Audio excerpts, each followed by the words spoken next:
नमस्कार। आज हम वर्धमान महावीर ओपन यूनिवर्सिटी मतलब वीएमओयू के कंप्यूटर फंडामेंटल्स यानी क्यूसीए विषय के कुछ पिछले सालों के जरूरी सवालों पर बात करेंगे। जी हाँ, ये सवाल जून 2025 की परीक्षा के लिए काफी महत्वपूर्ण हो सकते हैं। बिल्कुल।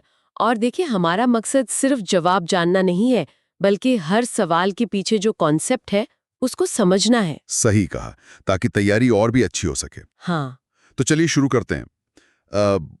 कंप्यूटर के बिल्कुल बेसिक हिस्सों से। पहला सवाल था कि प्रोसेसर का दिल किसे कहते हैं, मतलब जो सारे हिसाब किताब और फैसले लेता है। विकल्प थे एएलयू, मदरबोर्ड, कंट्रोल यूनिट और मेमोरी। हाँ, ये बहुत ही फंडामेंटल सवाल है। और इसका सही जवाब है ए, अरिथमेटिक और लॉजिक यूनिट यानी एएलयू। एएलयू। जी, असल में सीपीयू का यही वो हिस्सा है जो सारी गणनाएं करता है, जैसे जोड़ घटाव वगैरह, और लॉजिकल काम भी, जैसे तुलना करना। अच्छा, ठीक है।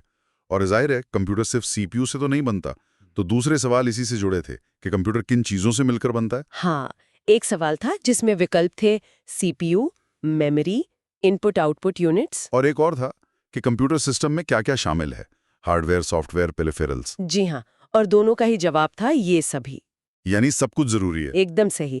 ये दोनों सवाल, मतलब सवाल 2 और 3, कंप्यूटर की पूरी तस्वीर दिखाते हैं।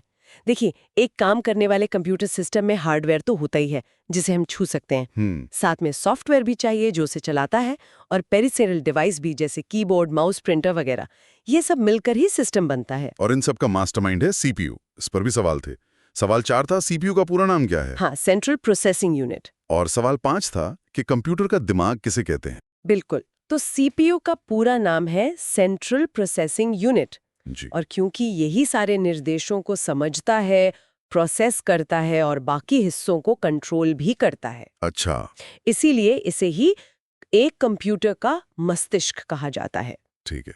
अब कंप्यूटर की कुछ विशेषताओं पर बात करते हैं। जी। सवाल 6 था कि इनमें से कौन सी कंप्यूटर की खासियत नहीं है। विकल्प थे वर्सेटिलिटी, जी। एक्यूरेसी, हम्म। डिलिजेंस हम्म। और आईक्यू।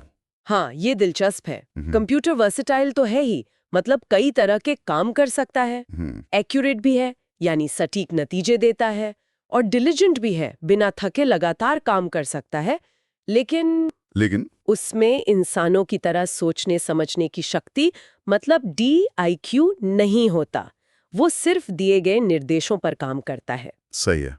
और कंप्यूटर के जनक, ये तो बहुत ही कॉमन सवाल है। सवाल 7, James Gosling, Charles Babbage, Dennis Ritchie या बुजाना स्ट्रॉस्ट्रैप। इसका सही जवाब है B, Charles Babbage. Charles Babbage. जी हाँ, उन्हें उनके एनालिटिकल इंजन के कॉन्सेप्ट की वजह से कंप्यूटर का जनक माना जाता है। चलिए अब थोड़ा आगे बढ़ते हैं डेटा प्रोसेसिंग और मेमोरी की तरफ।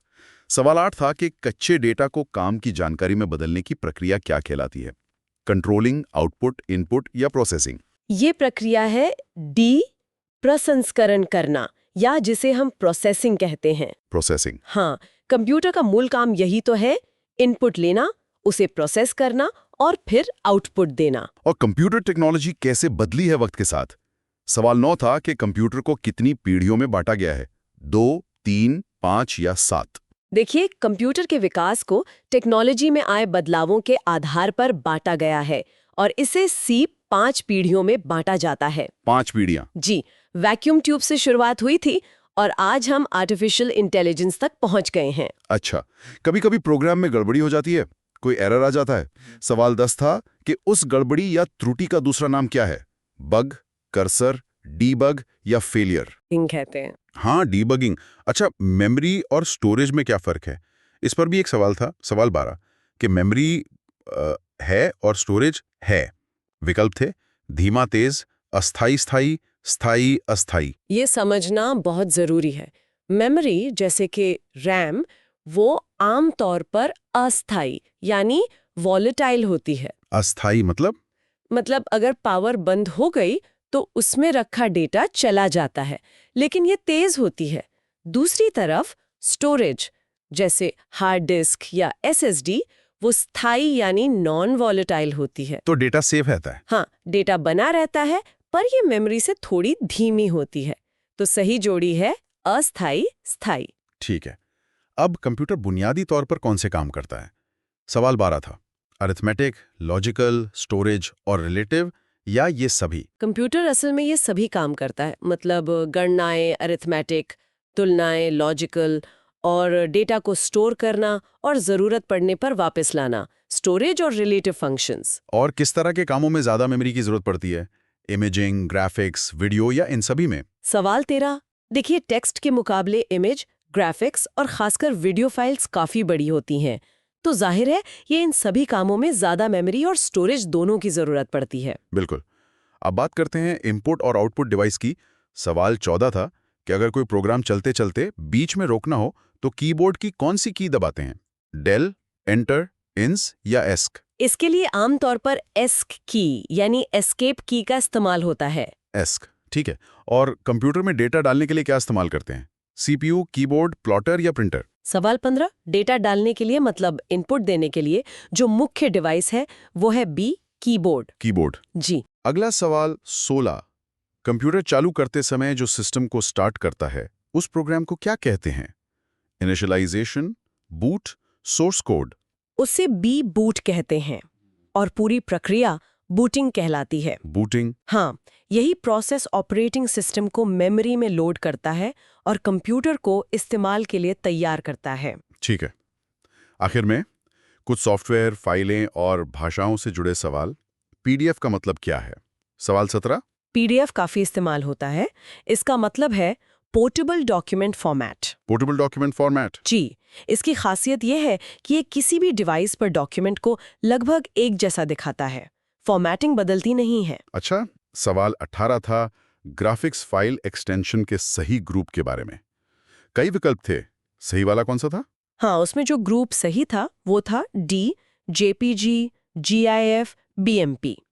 ये तीनों बहुत कॉमन इमेज फाइल फॉर्मेट्स हैं। JPG, GIF, BMP. और मल्टीमीडिया में क्या क्या आता है? ऑडियो, वीडियो, दोनों या कोई नहीं? सवाल 19। मल्टीमीडिया का मतलब ही है मल्टी यानी एक से ज्यादा, मीडिया।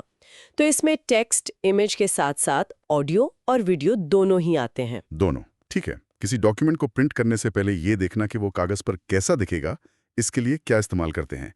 सवाल 20।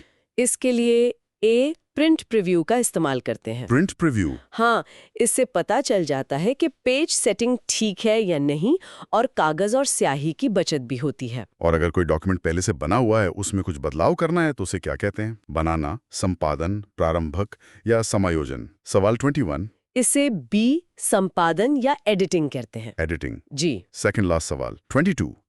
एसक्यूएल का पूरा नाम क्या है? एसक्यूएल डेटाबेस के लिए बहुत जरूरी है। इसका पूरा नाम है C structured query language. Structured query language. हाँ, ये डेटाबेस से जानकारी निकालने, अपडेट करने, मैनेज करने के लिए एक स्टैंडर्ड भाषा है। और अब आखिरी सवाल।